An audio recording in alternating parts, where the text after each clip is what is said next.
हमारे संविधान हमारे लोकतांत्रिक गणतंत्र की सुदृढ़ आधारशिला है। हमारा संविधान हमारे सामूहिक और व्यक्तिगत स्वाभिमान को सुनिश्चित करता है।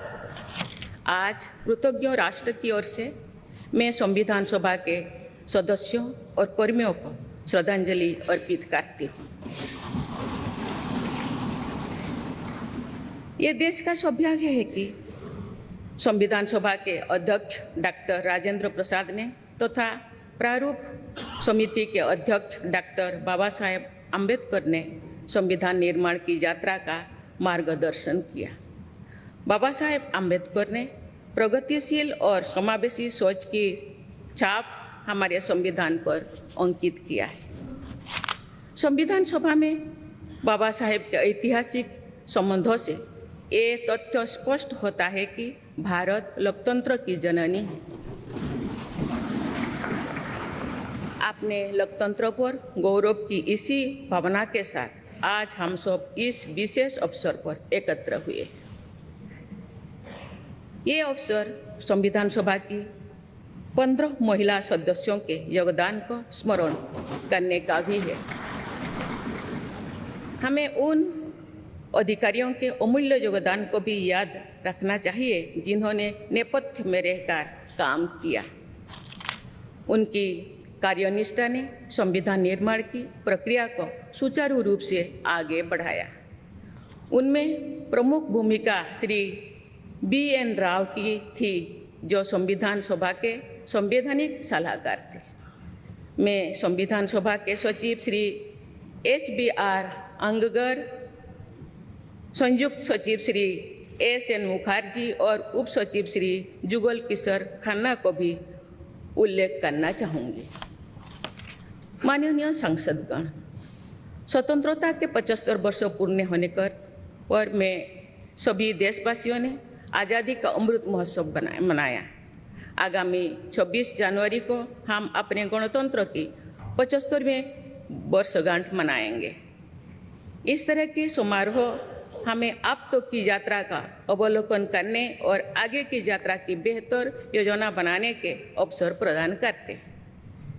ऐसे समारोह हमारी एकता को मजबूत बताने की तथा ये दर्शाते हैं कि राष्ट्रीय लक्ष्यों को प्राप्त करने के प्रयासों में हम सब एक साथ हैं। हमारे स्वाधीनता संग्राम के दौरान अनेक महान विभूतियों ने हमारे राष्ट्रीय आदर्शों को रेखांकित किया था।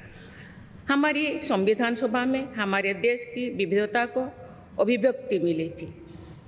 संविधान सभा में सभी प्रांतों और क्षेत्र के प्रतिनिधियों की उपस्थिति से अखिल भारतीय चेतना को शोर मिला था। संविधान सभा के वाद विवाद तथा सदस्यों के संबोधनों में हमें संविधान निर्माण की प्रक्रिया के साथ साथ अपने देश के बारे में गहरी जानकारी प्राप्त होती है।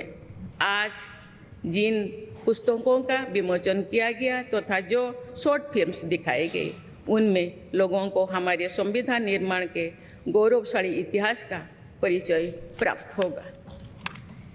एक अर्थ में भारत का संविधान कुछ महानतम मेधावी लोगों द्वारा लगभग 3 वर्षों के विचार विमर्श का परिणाम था, लेकिन सही अर्थ में ये हमारे लंबे स्वाधीनता संग्राम का परिणाम था। उस अतुलनीय राष्ट्रीय आंदोलन के आदर्शों को संविधान में अत्यंत महत्वपूर्ण स्थान दिया गया। उन आदर्शों को सुस्पष्ट और संक्षिप्त रूप से संविधान की प्रस्तावना में व्यक्त किया गया है। ये आदर्श है न्याय, स्वतंत्रता, समता और बंधुता। ये आदर्श सदियों से भारत को परिभाषित करते हैं। संविधान की प्रस्तावना में उल्लिखित आदर्श एक दूसरे के पूरक है। समग्र रूप से ये सभी आदर्श ऐसा वातावरण उपलब्ध कराते हैं जिसमें हम नागरिक को फूलते फलते समाज में योगदान देने तथा साथी नागरिकों की मदद करने का अवसर मिलता है। माननीय संसदगण, संविधान की भावना के अनुसार कार्यपालिका, विधायिका और न्यायपालिका का ये दायित्व है कि वे सामान्य लोगों के जीवन को सुगम बनाने के लिए मिलजुल कर काम करें।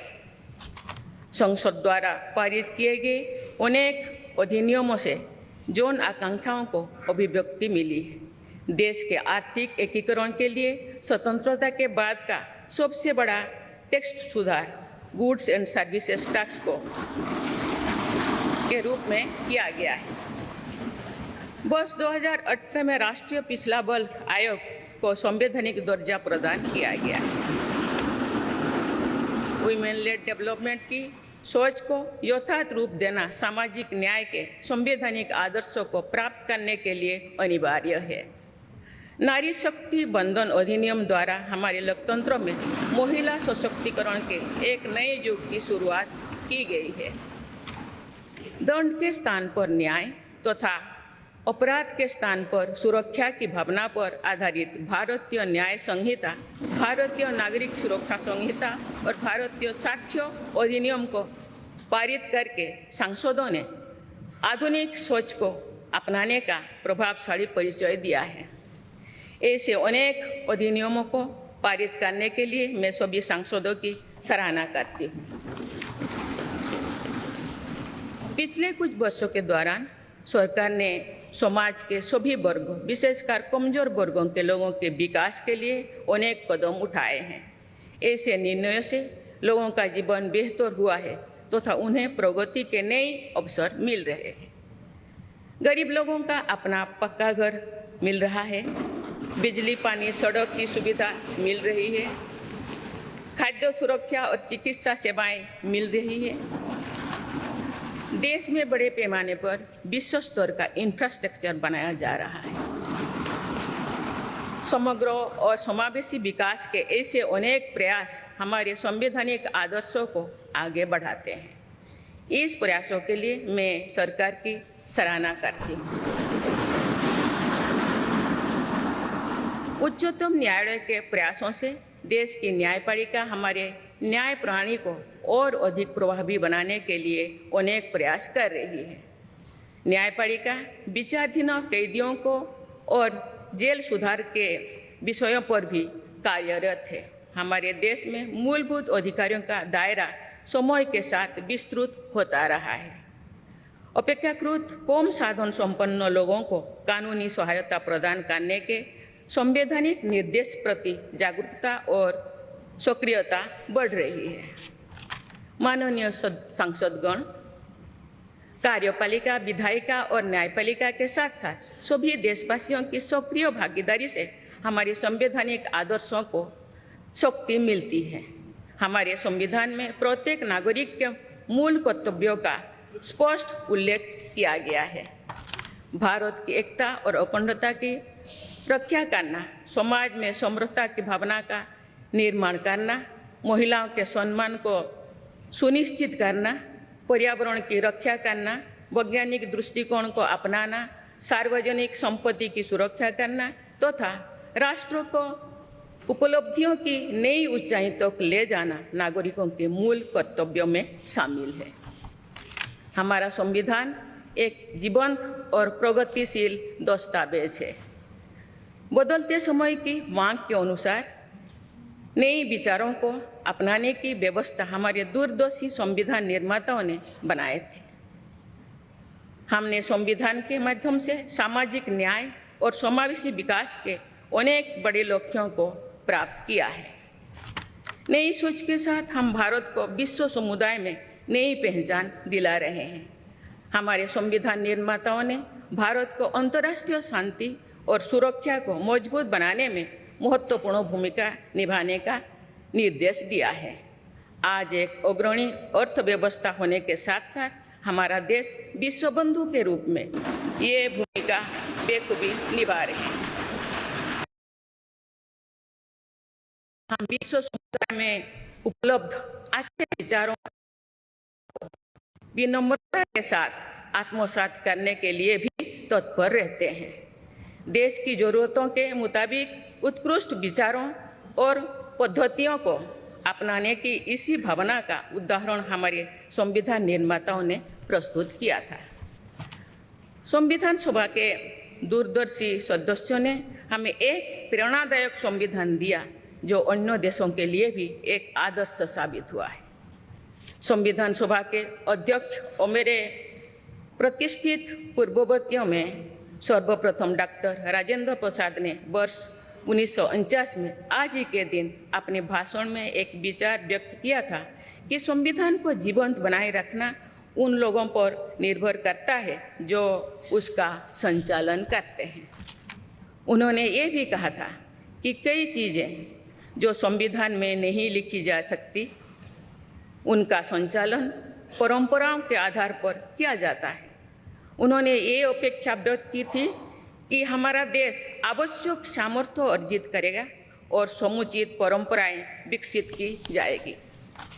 मैं पूरी विश्वास के साथ कह सकती हूँ कि लगभग 3/4 सदी के संवैधानिक यात्रा के दौरान हमारे देश ने उन क्षमताओं को अर्जित करने और आर्थिक परंपराओं को विकसित करने में उल्लेखनीय सफलता प्राप्त की है। हमने जो अनुभव प्राप्त किए हैं आने वाली पीढ़ियों को उनसे अवगत कराया चाहिए। वर्ष 2015 में सरकार द्वारा 26 नवंबर को संविधान दिवस के रूप में मनाने का निर्णय लिया गया। तब से प्रत्येक वर्ष मनाए जा रहे संविधान दिवस के समारोह से हमारे युवाओं में देश के बुनियादी दस्तावेज यानी संविधान के विषय में जागरूकता बढ़ाने में मदद मिली है। संविधान के प्रति युवाओं में उत्साह को देखकर हम सब देश के भविष्य के प्रति आश्वस्त हो सकते हैं। मैं सभी देशवासियों से अनुरोध करती हूँ कि वे हमारे संवैधानिक आदर्शों को अपने आचरण में डालें, मूल कर्तव्यों का पालन करें तथा वर्ष 2047 तक विकसित भारत के निर्माण के राष्ट्रीय लक्ष्य के प्रति समर्पण के साथ आगे बढ़ें। मैं संविधान दिवस के अवसर पर सभी देशवासियों को बधाई देती हूँ। आप सभी को मेरा शुभकामनाएं। धन्यवाद। जय हिंद, जय भारत।